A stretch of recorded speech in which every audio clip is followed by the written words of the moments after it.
Hi everyone, I'm Dr. Stan Steindl.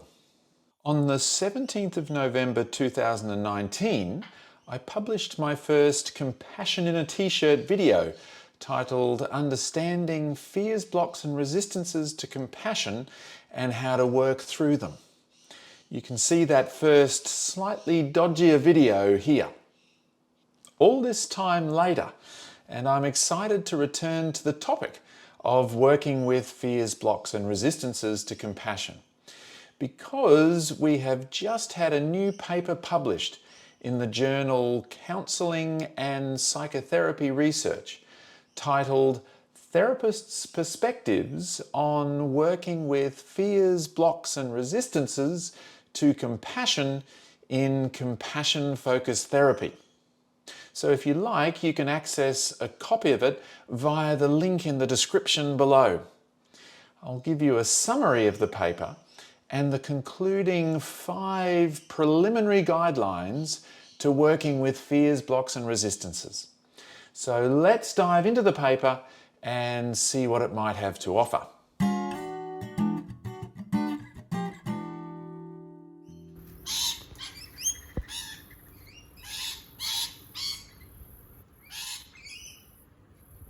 One of the great things about this paper is that I got to write it with some wonderful colleagues.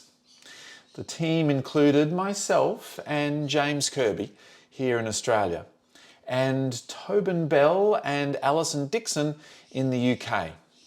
James, of course, is my colleague at the University of Queensland. Tobin is a brilliant therapist, trainer and researcher now based at University of Manchester. And Alison is also a wonderful therapist at the Manchester NHS. So working with them was great. What we did was we recruited 64 experienced and well-trained compassion-focused therapy, or CFT therapists, from around the world, offered them definitions of fears, blocks and resistances to compassion, or FBRs, and then asked them to respond to 5 open-ended questions tapping into their perspectives on how to work with FBRs in CFT. We defined FBRs as inhibitors that prevent compassion motivation from being turned on or acted on, such that the signal of suffering is either not noticed by an individual or does not result in an action to alleviate said suffering.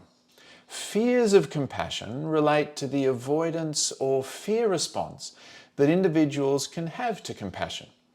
These include, for example, fears that compassion is a weakness or self-indulgent, or that compassionate efforts will be seen as incompetent, unhelpful, or rejected. Blocks refer to when an individual would like to be compassionate, but is unable due to environmental constraints, for example, lack of time or resources, while ignorance or lack of insight into the causes of suffering can also block compassion. Resistances refer to when the individual could be compassionate, but is not. This is not necessarily due to fear, but rather because they see no point to compassion or are focused on competitive self-advantage and thus hold on to their resources instead of sharing them. Okay, so given these definitions, the 5 open questions. What are the most common FBRs you encounter in your clinical practice? And when in treatment do they typically arise? How do you understand or formulate these FBRs with your clients? What are the specific ways you work with FBRs with your clients? What are the specific therapeutic methods you use? Please explain the rationale for using these methods. Briefly describe how you learned how to work with FBRs in the context of CFT. What helped and why was it helpful? Given your learning experience, what would be the best way of teaching CFT trainees about how to formulate and work with FBRs in CFT? What are your top 3 tips for addressing FBRs in CFT. The participants were then free to write as much or as little as they liked to answer each of these 5 questions. Tobin and Alison poured through this qualitative data using thematic analysis, coding the participants' answers into overall themes that captured something important in relation to our overall question. This process produced a wealth of information that was then neatly grouped into 4 interrelated superordinate themes, each with their own subthemes. Check out the paper itself for some of the details here. From there, we were able to get a real sense of the perspectives of these experienced and well-trained CFT therapists regarding how to work with FBRs, and thus we arrived at some preliminary guidelines for working with FBRs in CFT. 1. Be prepared to work with FBRs in CFT. In CFT, working with FBRs is the work. FBRs to compassion are a very natural outcome of being born with our evolved tricky brains and then having certain life experiences that shape us, especially difficult experiences with attachment figures. So FBRs are not a bad thing, and they certainly need not be feared. In fact, CFT therapists honour them, the validity of their presence, and work towards understanding their function. 2. Develop a shared formulation of the functions and origins of FBRs.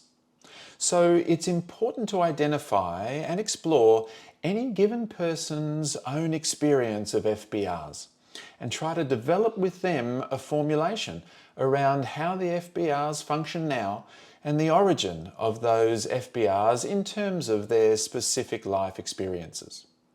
It's a delicate process that often involves fear, vulnerability and shame. People are often stuck in the double bind of wanting and needing connection and care, but being unable to open up to it due to the painful threat-based emotions and experiences behind those FBRs. 3. Use de-shaming psychoeducation and guided discovery. Psychoeducation around the CFT evolutionary model can be very helpful to normalise the experience of FBRs. Also, psychoeducation and guided discovery around the definition of compassion and the related qualities, for example, wisdom and courage, can be very helpful as well. Misunderstandings of what compassion is, such as that it's soft, weak or indulgent, can be a powerful source of FBRs, and clarifying the definition can help address that. 4. Addressing FBRs directly through experiential interventions.